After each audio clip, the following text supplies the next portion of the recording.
you need base. This is my transparent soap base, and this is my opaque soap base. It's melted.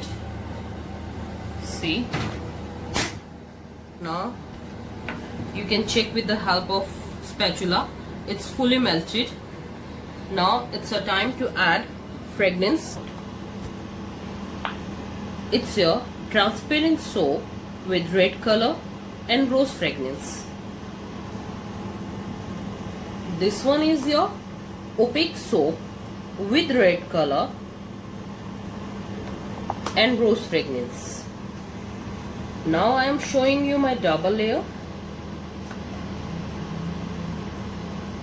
Oh wow!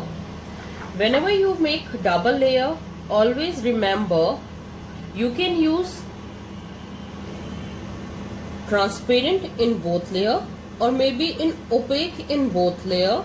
Process will be the same and fragrance you have to take same.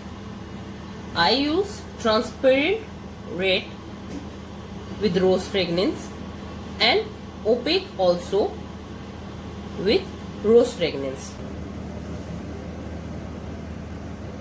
So it's my transparent soap, it's my opaque soap, and it's my double layer soap.